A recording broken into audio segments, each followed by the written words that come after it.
देखिए, आपने पढ़ा है एल्केन। ठीक है, एल्केन एक होमोलोगस सीरीज थी। आपने भी पढ़ा है एल्कीन, ये भी एक होमोलोगस सीरीज थी।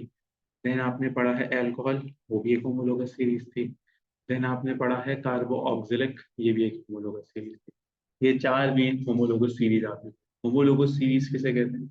वो सीरीज ऑफ हाइड्रोकार्बन जिसमें हमारे हिसाब से हाइड्रोकार्बन्स की जो क्वांटिटी है वो सिर्फ CH2 से डिफरेंस होती है। यानी कि अगर हम बात करते हैं एल्केन के अंदर और दूसरे कोई एल्केन के अंदर, तो CH2 का फर्क होगा बस। इसी तरह से एल्कीन के अंदर डबल बॉन्ड होता है, लेकिन फर्क होता है अगेन CH2 का। एल्कोहल के अंदर होता तो OH है, लेकिन फर्क होता है CH2 का। हर एक के अंदर सिर्फ CH2 का फर्क होता है। कार्बोक्सिलिक की आइडेंटिफिकेशन होती है COOH। तो हर एक का एक फिर हमने पढ़ा था फॉर्मूला, जनरल फॉर्मूला। वो क्या क्या होता है? एल्कीन का होता है CnH2n+2। एल्कीन का होता है CnH2n। एल्कोहल का होता है CnH2n+1 OH।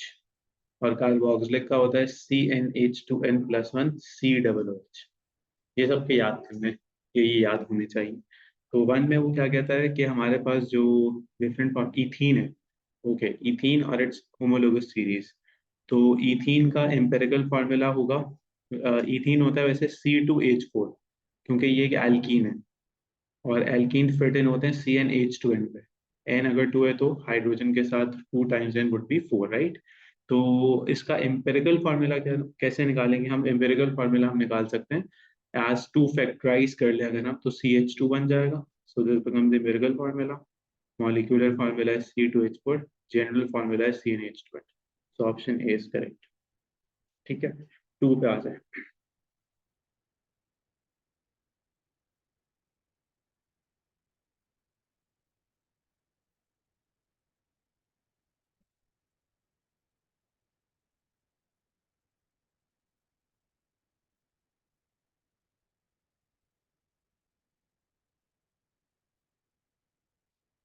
D doctor.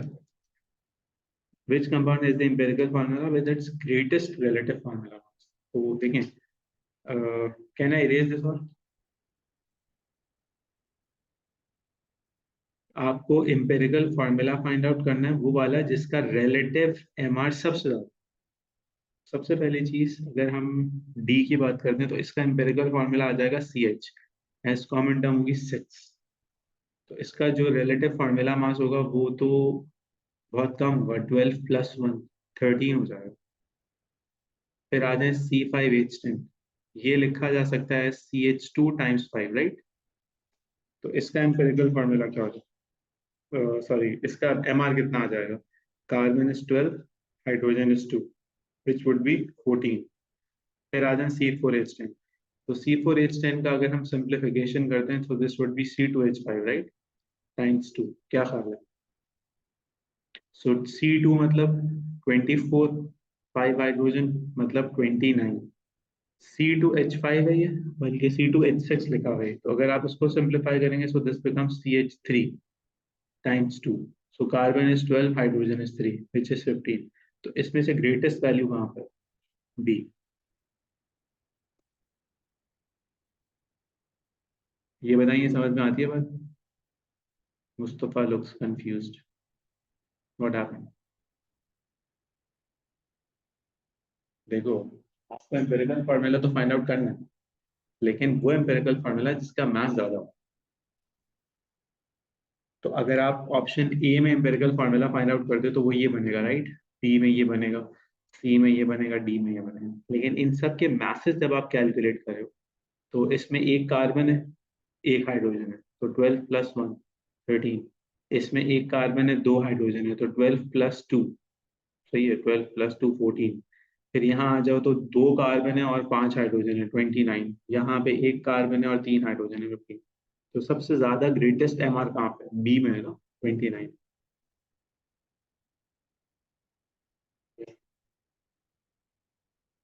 Can I erase this?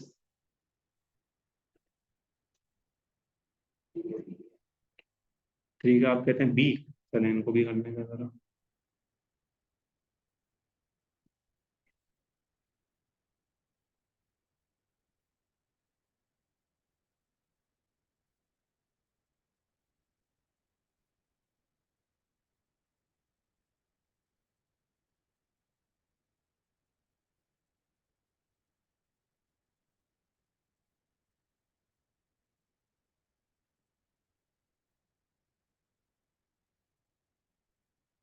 तो अनब्रांच्ड हाइड्रोकार्बन्स को देख के परेशान नहीं होना।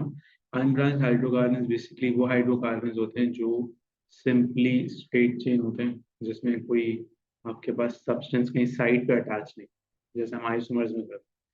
तो उसने कहा कि वन है C10H22। ठीक है, C10H22 क्या किसी जनरल मॉलिक्यूलर फार्मूला पे फिट इन हो रहा है? तो पहले इसको चेक करते हैं कि एल्केन का जनरल मॉलिक्यूलर फार्मूला था CnH2n+2। तो अगर n को हम रखें 10, तो ये हो जाएगा 20+2, विच इज 22। वन वाला बन रहा है एल्केन। टू वाला किस पे फिट इन हो रहा है? वो एल्कीन पे फिट इन हो रहा है। एल्कीन का क्या होता था? CnH2n। तो अगर आप C10 रखते हैं तो H20 आ जाएगा, तो सेकंड वाला इज एल्कीन। ठीक है, C9H20। C9H20 किस पे फिट इन होगा? तो एल्केन पे फिट इन हो जाएगा ये भी, क्योंकि 18 होना चाहिए, 18+2 is 20, तो एल्केन बन जाएगा अगेन। और C8H16 ये किस पे फिट इन हो जाएगा? एल्कीन पे। तो कौन कौन एल्केन है? वन एल्केन है और थ्री एल्कीन एल्केन है, जबकि टू और फोर एल्कीन है। तो 1, 3 एंड 2, ऑप्शन बी। ये बताइए, समझ में आता है? पक्की बात? गुड। फोर का D. each of the compounds is either an unbranched alkane or a branched alkane. These two compounds are not. D गलत। डी डॉक्टर गलत।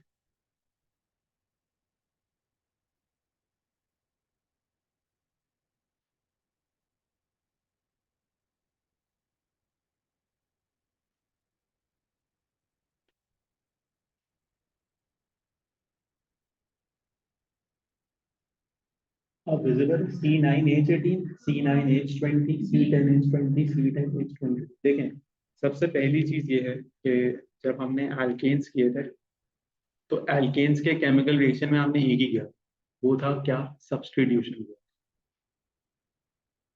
जो आप सबको याद होगा, यूवी लाइट या सनलाइट के प्रेजेंस में वो लंबा सा रिएक्शन था। उसकी एग्जांपल दूं, CH4 था, साथ में Cl2 उठाया था, यूवी लाइट निकले थे, सनलाइट निकले थे, क्या बन रहा था? एक एक डिस्प्लेस कर रहा था, जैसे CH3Cl और साथ में एक Cl, फिर CH3Cl, Cl2 लिखते हैं, फिर CH2Cl2 हो जाता है, फिर तो CH2Cl2, मतलब एक एक हाइड्रोजन कम करते जाते हैं और एक एक क्या करते जाते हैं? क्लोरीन ऐड करते जाते हैं। ये किसकी पहचान होती है? एल्केन्स की पहचान होती है। एल्केन्स ऐसे करते हैं क्योंकि एल्केन्स आर सैचुरेटेड। सैचुरेटेड होने का क्या मतलब है? एल्केन्स के अंदर कार्बन के चारों बॉन्ड्स बने हुए होते हैं, तो उसको कोई ऐड करने की पॉसिबिलिटी नहीं है, क्योंकि उसकी टीम फुल है। उसकी टीम में कोई वैकेंसी नहीं है। उसकी टीम में अगर किसी को आना है तो किसी प्रीवियस को जाना पड़ेगा, जिसे हम क्या कहते हैं? Basic substitution. कि अगर आप किसी प्लेयर को चेंज करते हैं तो प्लेयर सब्सटीट्यूट होता है, प्लेयर ऐड नहीं होता। एल्केन्स में ये होता है। एल्कीन्स में क्या होता है? एल्कीन्स में carbon to carbon double bond होता है। Carbon to carbon double bond होने का क्या मतलब है? Carbon to carbon double bond होने का ये मतलब है कि हम एक बॉन्ड को अगर ब्रेक कर भी दें, तो भी कार्बन टू कार्बन बॉन्ड तो इंटैक्ट रहेगा ना, अपनी जगह पे रहेगा। यानी कि इसमें हम किसी चीज को क्या कर सकते हैं? ऐड कर सकते हैं, एडिशन हो सकता है। तो जो भी एल्कीन होगा वहां पे एडिशन होगा। और यही वो पहला टेस्ट होता था जो हम पढ़ते थे, जिसमें हमें याद आ जाए कि हम कहते थे ब्रोमीन वाटर डीकलराइज होता है, ब्राउनिश कलर से ट्रांसपेरेंट हो जाता है। किसमें ट्रांसपेरेंट हो जाता है? एल्कीन्स में होता है। क्यों एल्कीन्स में होता है? क्योंकि Br2 ब्रेक हो जाता है। बात समझ में आई? तो अब ये सोचते हुए आंसर सोचें इसका। D doctor. X and Z. तो वो कहते हैं कि एडिशन कौन कौन करेगा? तो आप लोग कहते हैं डी। चलें चेक कर लेते हैं, क्या ये एडिशन करने के लिए इसका क्या होना जरूरी है? एल्कीन होना जरूरी है। तो C9H20, C9H20 क्या एल्कीन है या एल्केन है? एल्केन है। ठीक है। और जेड पे आ जाए अगर, तो ये भी एल्केन है। तो ये दोनों क्या करेंगे? अगर यहाँ लिखा होता सब्स्टिट्यूशन, तो हम जाते डी पे। लेकिन क्योंकि ये एडिशन करेंगे तो हमें ढूंढना पड़ेगा कौन कौन? डब्ल्यू और वाई। डब्ल्यू और वाई कहाँ है? ये। बात समझ में आई? ये बताओ, क्वेश्चन करने का फायदा और?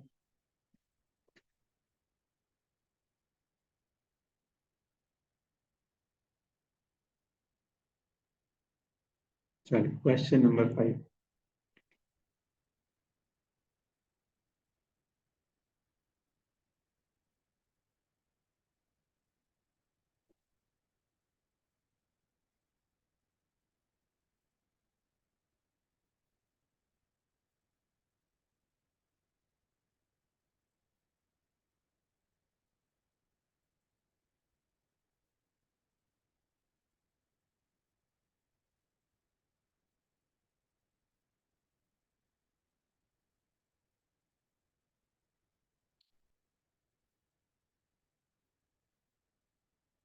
तो ethene is a covalent compound with a simple molecular structure. अब अच्छा ये भी टाइम है, हम याद करते हैं जब हम पुराने कोचिंग में होते थे तो हम लोगों ने किया था केमिकल बॉन्डिंग।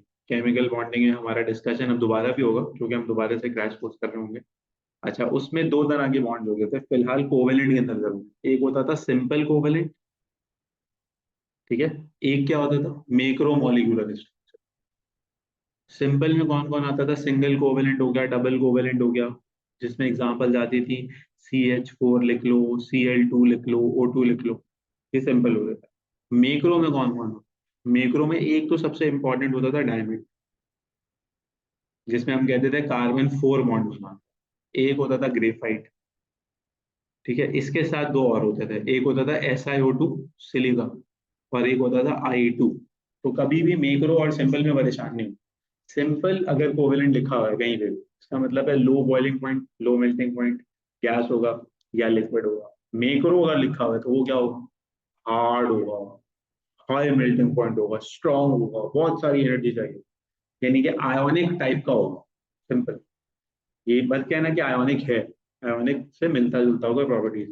तो वो कहते हैं which statement about ethene is correct, क्या सही है। तो A, ethene is a liquid at room temperature, liquid ethene conducts electricity. अच्छा चलो अब याद आ जाता है। ए के बारे में तो अभी हमें नहीं पता। Liquid ethene conducts electricity, electricity कौन कंडक्ट करता था, किस तरह के कंपाउंड्स, आयोनिक। जबरदस्त, और वो भी जब एक्वस होता था या मोल्टन होता था। तो इसमें क्या लिखा हुआ है, तो ये तो नहीं हो सकता कम से कम। One ethene molecule contain 16 protons, let's figure this out.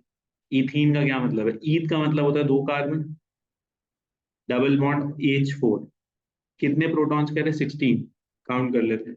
Periodic table तो गिवन होता है ना, एक कार्बन के पास कितने प्रोटॉन्स होते हैं, 6 प्रोटॉन्स होते हैं। कैसे पता चला, क्योंकि ये उसका एटॉमिक नंबर होता है। तो दो कार्बन के पास कितने हो गए, 12। एक हाइड्रोजन के पास कितने, 1। तो चार हाइड्रोजन के पास कितने हो गए, 4। तो 12 + 4, 16 प्रोटॉन्स तो हो गए, ठीक है।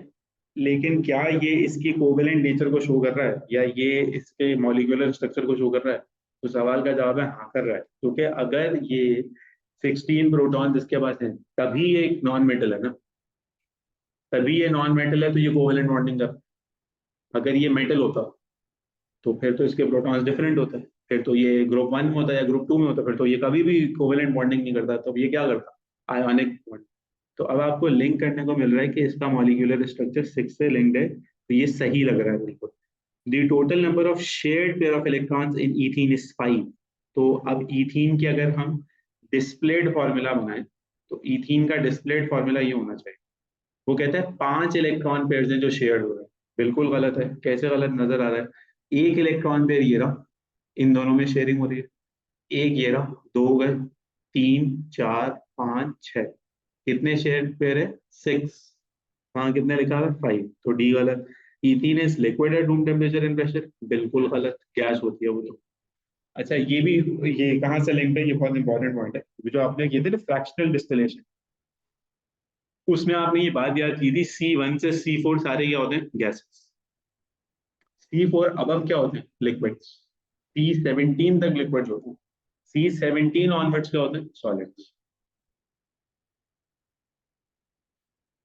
इसका करेक्ट आंसर, अच्छा सॉरी मैंने मिटा दिया, इसका करेक्ट आंसर क्या है, सी, 5 is C।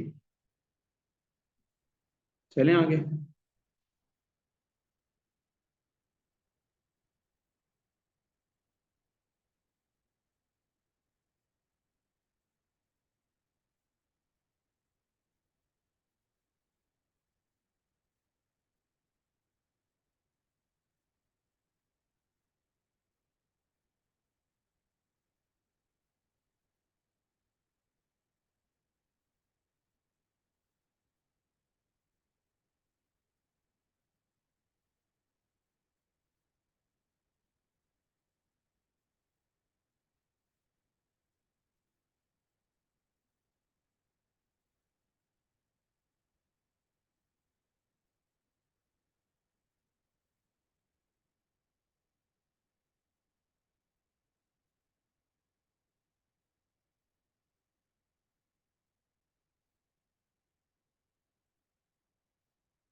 तो क्या कहते हैं 6 के बारे में, an alcohol contain 60% carbon by mass. ये कैसे फाइंड आउट करें? सबसे बहुत ज्यादा इंपॉर्टेंट क्वेश्चन जो रिपीटेडली आता है। तो हम सबसे पहले क्या कहते हैं, एमआर फाइंड आउट करते हैं सबका। फिर हम फाइंड आउट करेंगे कार्बन कितना है। तो कार्बन का atomic mass divided by total MR multiplied 100। एक ही आंसर में 60 होगा। आप कहते हैं सी, आप क्या कहते हैं? करो लगाओ, आप क्या कहते हैं? तो सॉल्व करें ना मिलके, पहले करते हैं। तो CH3OH, फर्स्ट वन CH12, एक ही है। H3+1, that is hydrogen total 4 है। तो 4 हाइड्रोजन के लिए 4, 1 ऑक्सीजन 16। तो लेट्स ऐड देम अप। क्या बनेगा? 6 4 10, राइट, 2 12 एंड देन 32। 32 टोटल है, उसमें से कार्बन कितना है? 12। सो 12/32 टाइम्स 100। क्या ये 60% आ रहा है? किसी भी मैथ से कम ये 60% नहीं लग रहा। 12/32 लेस देन 50% लग रहा है। तो इट इज नॉट 60%। हम एक्चुअल वर्किंग भी कर सकते हैं। बी में आ जाएगा C2H5OH लिखा हुआ है ना, तो let's keep it like C2H6O। ठीक है, सो बहुत आसान हो जाएगा हमारे लिए। C2H6O, so carbon is now 24, hydrogen is 6, oxygen is 16। Let's add them up. 6 4 10 and 16, 2 and 1 3 and 1 4। So this becomes 46 as the total। उसमें से कार्बन कितना है? 24। तो 24/46 टाइम्स 100। तो अगेन 24 का डबल के आसपास है 46। तो 50% अराउंड बन रहा है, 60% नहीं बन रहा अभी। सी में आ जाए, जो मुस्तफा कहते हैं कि ये उनके ख्याल में है C3H8O। तो नाउ 12 टाइम्स 3, 36, 8 एंड 16, राइट। तो ये कितना हो जाएगा? 6 और 6 12 और 8 20, 3 4 5 और 1 6। तो 36/60 टाइम्स 100, यानी कि 30/60 होता है तो 50 आता। 36/60 तो मोर देन 50 है। दैट मीन्स क्लोज टू 60% ये लग रहा है। डी पे आ जाए। D D D D D D, ये रहा। तो C4H10OH, C4H10O। तो C4 is 12 times 4, 48, hydrogen 10, oxygen 16। So we can add this up। 14 4 5 6 7 74, 48/74। Again ये लेस देन 50% लग रहा है, ये कहीं से भी 50% के आसपास नहीं लग रहा। तो सी सही आंसर लग रहा है, ये जगह वर्किंग कर। तो 6 इज सी। समझ में आया? इस तरह के क्वेश्चन सबसे ज्यादा फर्टिलाइजर में आते हैं। वो आपसे कहता है कि परसेंटेज ऑफ नाइट्रोजन बताओ, 4 फर्टिलाइजर देता है। स्टेप सब सेम है। परसेंटेज ऑफ पोटेशियम बता दो, 4 फर्टिलाइजर दे देगा, मुझे ये बता। तो ये करने वाले हैं, यानी कि छोड़ने वाले नहीं। 7 पे आ जाओ। तो 6 इज सी। 7 के बारे में क्या कहता हूँ?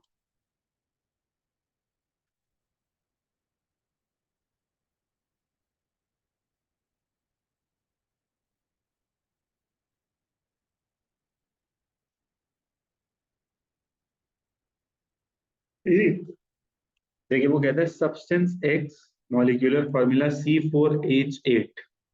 C4H8 does not react with hydrogen. ठीक है, does not react with hydrogen. What is the structural formula for x? तो अब वो आपसे कहता है कि एक ऐसा सब्सटेंस है जो हाइड्रोजन से रिएक्ट नहीं करता। तो अगर आपको डबल बॉन्ड वाला हाइड्रोकार्बन नजर आता है, उसमें तो आप फॉरन हाइड्रोजन ऐड करते हो, वो सिंपल सिंपल एल्केन में फॉरन फॉरन कन्वर्ट हो। यानी कि ये वाला भी ऐड करेगा, ये भी करेगा, ये भी करेगा। सब में डबल बॉन्ड है, सब हाइड्रोजन को ऐड करेंगे, करेंगे ही करेंगे। तो they react with hydrogen always. So which doesn't react? C doesn't react. 8 के बारे में क्या कहती है जनता?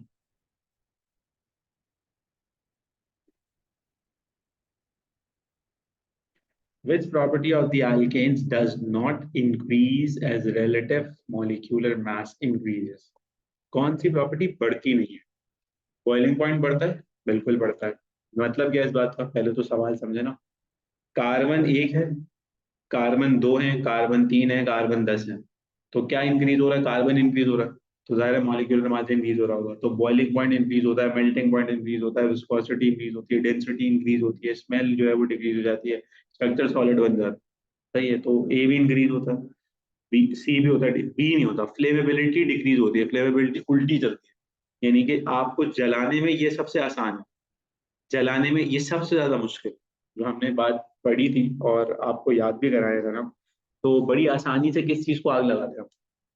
गैस को, फिर पेट्रोल को। बहुत मुश्किलों से क्या जलता है? कोयला, डीजल।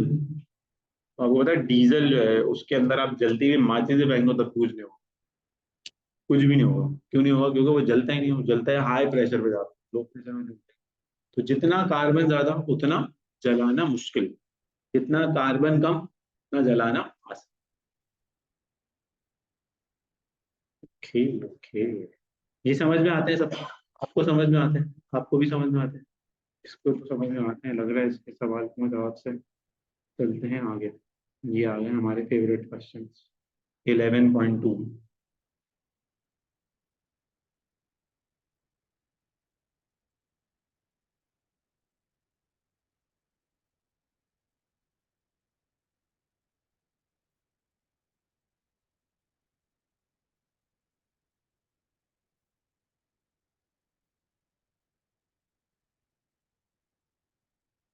क्या कहते हैं? अच्छा चलिए पहले पढ़ लेंगे हम।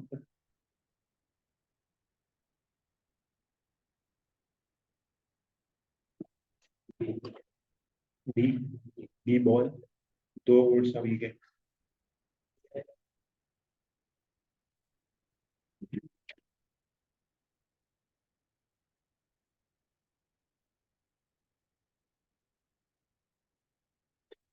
आपका वोट नहीं आया अभी तक? अच्छा जरा आप सोच लें, कोई बात नहीं। तो petroleum crude oil is separated into useful fraction by fractional distillation, यानी कि क्या कहना चाह रहे हैं? पेट्रोलियम को हम अलग अलग चीजों में कन्वर्ट कर रहे हैं, ठीक है। उसको हम बेसिकली करते क्या है कि हम उसको बेसिकली बॉईल कर देते हैं। तो नीचे से पेट्रोलियम बॉईल वाला आ रहा है, ऊपर जाते रहते हैं तो आहिस्ता आहिस्ता ठंडा होता जाता है और वो कंडेंस होकर लिक्विड बना के अलग अलग होता है। अब आपसे वो ये कहते हैं कि the positions at which fractions x and y are collected from the fractionating column of shown, x और y नजर आ रहा है, और x थर्ड पे, y फिफ्थ पे, ठीक है। Which statement is correct? Temperature increases of the column, absolutely wrong. नीचे सबसे हॉट होता है, ऊपर जाते हैं आहिस्ता आहिस्ता ठंडा होता है। तो नीचे कितना टेम्परेचर होता है? 450, 450। ऊपर सबसे ऊपर कितना होता है? Room temperature. अबे room temperature 25 degree Celsius, zero कहाँ से हो गया? रूम टेम्परेचर 25, गैस रिलीज होती है रूम टेम्परेचर। नीचे से ऊपर जाते हैं टेम्परेचर कम। X condenses at a lower temperature than Y, X का टेम्परेचर कम है वाई से, यस और नो? अभी बात की थी ऊपर जाते आते टेम्परेचर कम हुआ है, और एक्स ऊपर है वाई नीचे है। तो वाई का हायर हुआ, एक्स का लोअर हुआ, बिल्कुल सही है, बी सही है। X has a higher boiling point, जी नहीं, एक्स का बॉइलिंग पॉइंट कम होगा ना, क्योंकि एक्स तो कम टेम्परेचर पे कंडेंस हुई है। एक्स हैज लॉन्गर चेन, जी नहीं, लॉन्गेस्ट चेन होती है सबसे नीचे। और सबसे नीचे क्या होता है? फंस जाएंगे। डामर को केमिस्ट्री में क्या कहते हैं? बाइट्यूमिन, एच। डामर याद है लड़के को। अच्छी बात है, तो सही है। One is B ball, two पे आ जाए। Which statement about photosynthesis is correct? Photosynthesis correct कहाँ पे होता है? ये बायो पता नहीं क्यों आ जाती है बीच में। Chlorophyll is a reactant, chlorophyll. तुम लोग बायो के कंप्यूटर हो, तो आप हमें गाइड करेंगे फिर बेहतर। ये लग रहा है। Chlorophyll is a reactant, chlorophyll reactant नहीं होता, क्योंकि क्लोरोफिल बेसिकली ग्रीन कलर होता है। तो अगर वो रिएक्टेंट होता तो पौधे जो है वो फोटोसिंथेसिस कर करके येलो हो जाते या ब्लैक हो जाते, ग्रीन कलर इस्तेमाल हो जाता, लेकिन दे स्टे ग्रीन। तो क्लोरोफिल रिएक्टेंट नहीं हो सकता। ऑक्सीजन बनती है फोटोसिंथेसिस में, हाँ ये बात तो सही है। सनलाइट रिएक्टेंट होती है, तो सनलाइट खत्म हो जाती, सनलाइट तो खत्म ही नहीं होती। वाटर इज अ प्रोडक्ट, जी नहीं, पानी नहीं बनाते, पानी इस्तेमाल करते, वाटर इज अ रिएक्ट। तो बी होनी चाहिए, थ्री वाला। अब आ गया बेटा सवाल।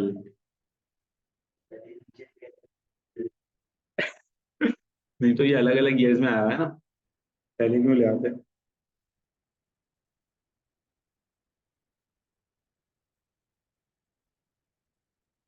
नहीं यार, कल की छुट्टी नहीं खाना यार। कल इतने बड़े लीडर की छुट्टी है। सी या डी? सी या डी? इसने मुझे बेस्ट चॉइस दी है।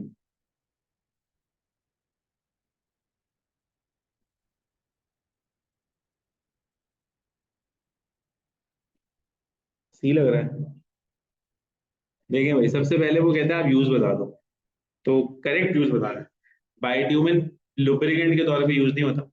बाइट्यूमेन रोड बनाने के लिए यूज होता है। डीजल एयरक्राफ्ट के अंदर नहीं डलता है। वैसे तो डलता है, लेकिन इनके हिसाब से नहीं डलता है। इनके हिसाब से डीजल डलता है सिर्फ इंजन में, बड़े इंजन में, ट्रक में, और वो 4x4 गाड़ी में, और एयरक्राफ्ट के लिए केरोसिन होना चाहिए। नैफ्ता की बात करते हैं तो मेकिंग रोड सर्फेसेस। नहीं, नैफ्ता मेकिंग रोड सर्फेसेस में इस्तेमाल नहीं होता। नैफ्ता यूज होता है feed stock in industry. Feed stock क्या होता है? वो जो रॉ मटेरियल होता है, जिसकी सबसे अच्छी एग्जांपल होती है ईथीन या पॉलीथीन बैग बनाने में, नाफ्ता होता है। जो इंडस्ट्री को देते हैं और वो इंडस्ट्री उसको प्रोसेस करके देती है। इसमें हम पाइप्स बनाते हैं, प्लास्टिक्स बनाते हैं, पॉलीमर्स बनाते हैं, नायलॉन बनाते हैं, सब के सब वो नाफ्ता में। डी पे आ जाए, kerosene for fuel for heating and cooking. जी बिल्कुल यूज हो सकता है। बिल्कुल यूज हो सकता है। बिल्कुल यूज हो सकता है। मुझे एक बात बताओ, केरोसिन को जला नहीं सकते हम? जला सकते हैं ना फिर?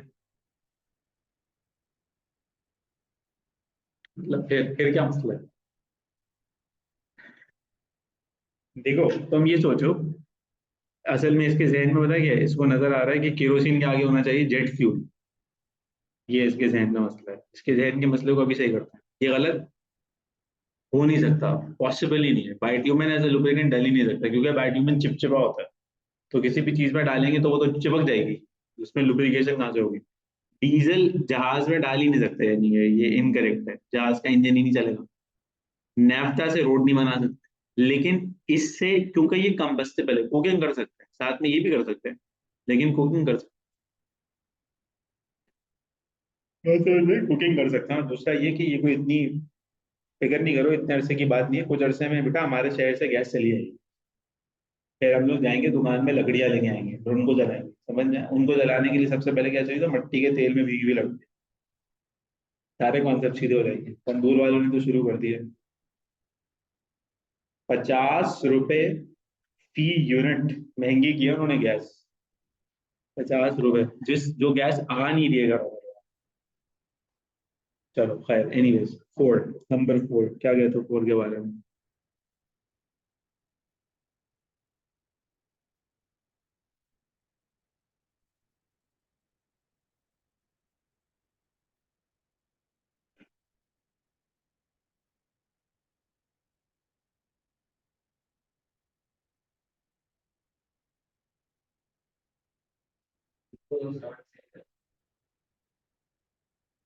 ग्लूकोज और स्टार्च केमिस्ट्री की जबान में आप कह सकते हैं आइसोमर्स हैं।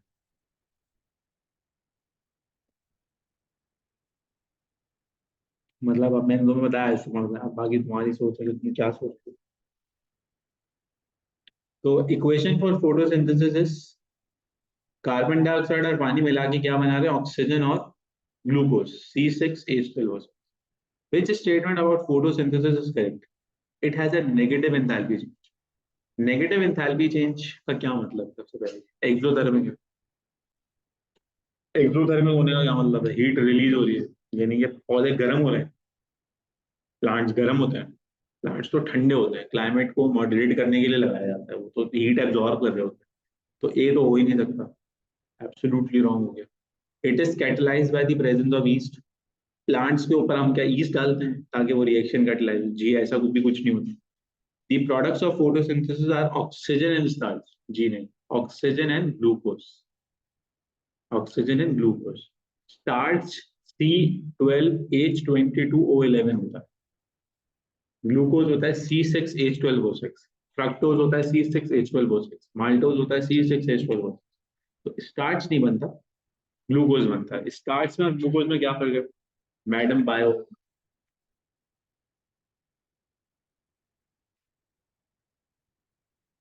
और आसान अल्फाज में बताओ, हम लोग नॉन बायो।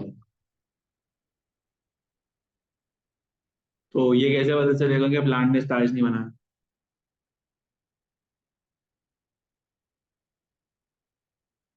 हाँ ये बात भी सही है। एक और दूसरी चीज, प्लांट्स का जो फल होता है वो मीठा होता है, राइट? ऐसा ही है ना? कभी, हाँ लेकिन ये भी है सर, आपने तो कड़वा फल भी खाया, हमारे यहाँ तो पाकिस्तानी फल होते हैं लेकिन वो खराब होता है, tasteless fruit is considered absurd, not not good. तो जो स्टार्च होता है वो स्वीट टेस्ट नहीं करता, वो बिल्कुल न्यूट्रल टेस्ट करता है, जैसे पानी होता है। तो स्टार्च कॉम्प्लेक्स हाइड्रो कार्बोहाइड्रेट होता है, लेकिन उसका टेस्ट भी शुगर नहीं होता, शुगर फ्लेवर नहीं होता उसका। समझ आई? तो फोटोसिंथेसिस का जो फ्लेवर है वो शुगर होना चाहिए, शुगर मतलब मीठा लगना चाहिए ना। ग्लूकोज, फ्रक्टोज, माल्टोज, सारे के सारे एक ही खानदान के चश्मे जरा हुए। ग्लूकोज, फ्रक्टोज, माल्टोज सारे के सारे मीठा टेस्ट करते हैं। तो it occurs in green leaves, ये बात बिल्कुल सही है, ग्रीन कलर्स में होता है, फ्रूट में, येलो में, फ्लावर्स में नहीं होते, सिर्फ green. Number 5, which is not true about the process of, पहले ट्रू था अब नॉट ट्रू है। Carbon dioxide and water react in a 1:1 molar ratio. अब देखो, बचत हो गई है, बचत हो गई है कि ये याद होना चाहिए था, नजर आ रहा है कि सेम रेशो में रिएक्ट करता है। समझ आई? यानी कि ये इक्वेशन याद होनी चाहिए थी, वैलिड तो ये यहाँ है, ये याद होनी चाहिए थी आप। तो 6 कार्बन डाइऑक्साइड और 6 वाटर, यानी कि रेशो तो 1:1 है, तो ये सही है, ये गलत नहीं, ये सही है। तो ये नहीं हो सकता, उसने गलत वाला पूछा। Glucose is produce and can be used as a source of energy. क्या ग्लूकोज से एनर्जी मिलती है? कैसे, क्या एविडेंस है? अबे हम खाते हैं, फल खाते हैं, जिंदा रह सकते हैं, एनर्जी मिलती है, गुड। पता है चले आग जला रहे हो तुम लोग फल से, वैसे एनर्जी रिलीज होती है, पर जला दिया तो B is also correct, B is not false. Oxygen is produced, बिल्कुल सही, ऑक्सीजन बनता है। क्या रिएक्शन एक्सोथर्मिक होता है जी? तो D is not true, D should be select. बेटा यर्मिया लेट हो गया आज, काफी लेट हो गया। चलो खैर, एनीवेज, अब आ जाए आगे। नंबर 6, क्या कहता है नंबर 6 के बारे में? कल छुट्टी है तुम लोगों की? नहीं, पता नहीं कौन सी छुट्टी थी, 29 है ना? मैंने सुना था कि कोई छुट्टी है किसी किसी।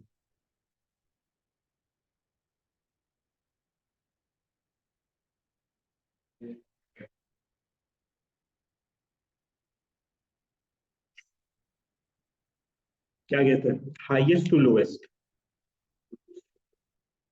लोएस्ट तो पेट्रोल है, जबरदस्त, गुड, ये तो अच्छी बात किया। तो पेट्रोल एक ही में है तो ए ही बन रहा है, बिल्कुल सही है। डीजल, फिर पैराफिन, पैराफिन के बाद नाफ्ता, नाफ्ता के बाद पेट्रोल।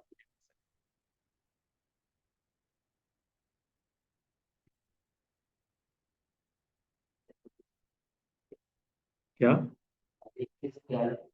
नहीं, ये बेसिक वो आ रहा है ना अभी, उस पे आए हम लोग, basic organic. B ball, not essential for photosynthesis, जबरदस्त, sugar is not. 7 is B ball, 8 के बारे में क्या कहते हैं?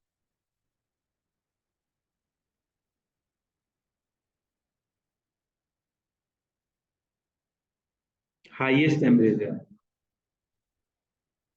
नहीं 8 का सबसे ज्यादा हाईएस्ट पे लुब्रिकेटिव ऑयल है, लुब्रिकेटिव ऑयल जो बेसिकली क्या कहते हैं, बाइट्यूमिन जैसे आप कहते हैं, तो वो हाई टेम्परेचर पे बॉयल होगा। तो लो टेम्परेचर पे पेट्रोल, फिर पैराफिन, फिर डीजल, फिर लुब्रिकेंट।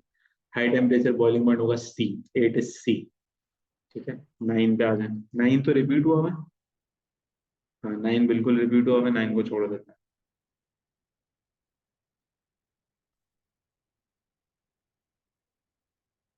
10, टाइप वही है लेकिन ऑप्शन डिफरेंट है, तो 10 कर लेते हैं।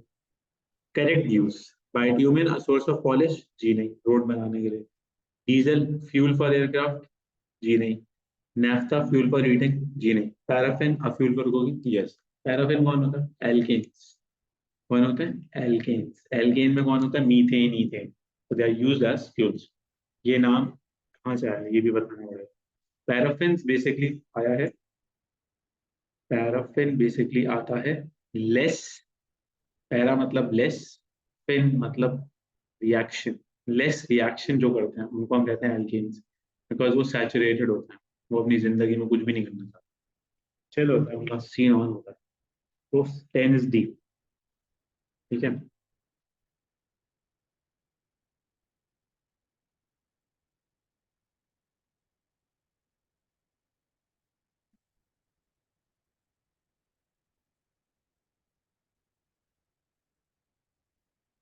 11 के बारे में क्या कहते हैं?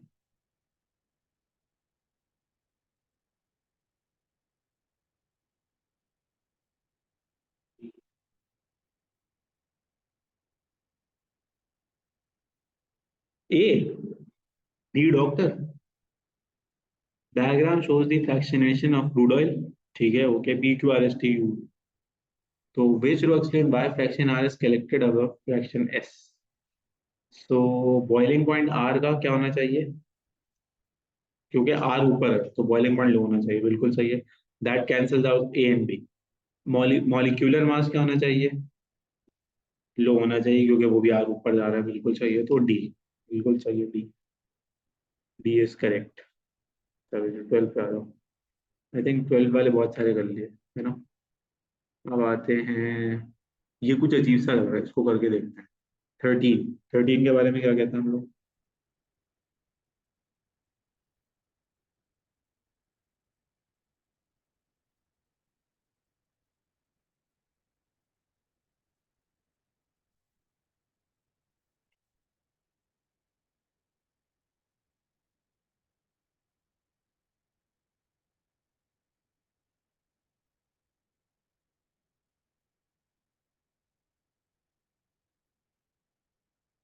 कौन सा 13? 13 में क्या लिखा हुआ है, the two statements are about the fractional distillation of crude oil, the statements may or may not be correct, they may or may not be linked. अच्छा, टेक्निकल सवाल, अब नहीं आते ये सवाल, पहले आते थे। Statement one, fractional distillation is used to separate crude oil into used fractions, क्या कहते हैं, good. Statement two, fraction with lower boiling points are found at the top of the fractionating oil, सही है। What is correct about these two statements? Both statements are correct and statement 2 explains the statement 1. जी नहीं, statement two explain statement one को explain नहीं करी, statement to independent अपनी जगह पे, स्टेटमेंट वन इंडिपेंडेंट अपनी जगह पे।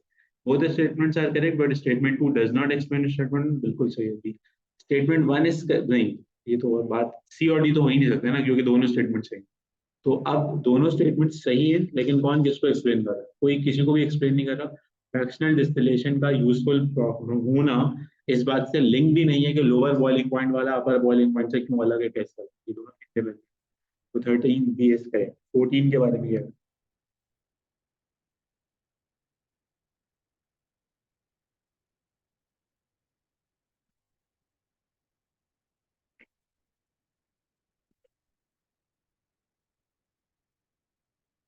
Natural gas, petroleum, and diesel are all used as energy resources.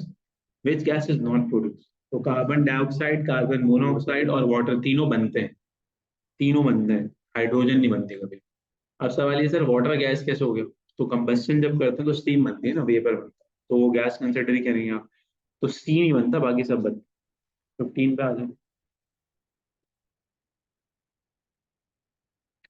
Which step in the diagram shows the process of photosynthesis? अच्छा, एरोज भी बने हैं, ओके। कार्बन डाइऑक्साइड से carbon compounds in plants, carbon compounds in plant से carbon compounds in animal, carbon compounds in animal से oil and natural gas, oil and natural gas से carbon dioxide in animal. इसमें से photosynthesis कौन है? Carbon dioxide carbon plants बनाने में इस्तेमाल होती है, तो ए बिल्कुल फोटोसिंथेसिस है। अब मुझे बताएं बी क्या है, कार्बन कंपाउंड्स एंड कार्बन, वो प्लांट से एनिमल में था, प्लांट से एनिमल में जाता, प्लांट से एनिमल में जाता। हाँ, तो डाइजेशन।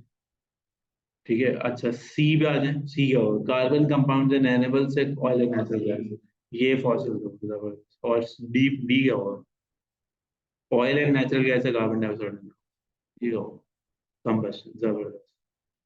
पूरा साइकिल कंप्लीट करें ना भाई, मजा आएगा इसमें। तो हमने किया P1, ठीक है, अभी हमने करना है, मैं चाहता हूँ कि हम लोग थोड़ा एल्केन वेल्केन भी कर लें, ये भी कर लें, इसके बाद फिर उस पर जाएंगे एनवायरनमेंट।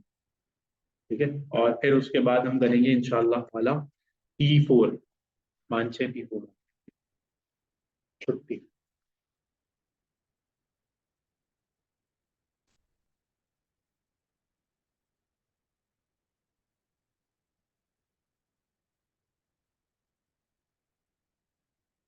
हाँ, मैं फ्राइडे को आपको टाइम मैसेज कर दूंगा।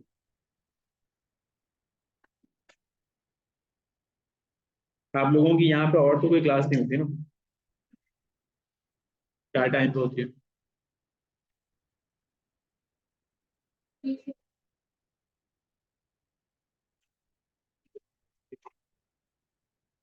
यानी कि 5 बजे से 6 बजे तक रखें तो आपके लिए आइडियल होगा, हमारे लिए भी।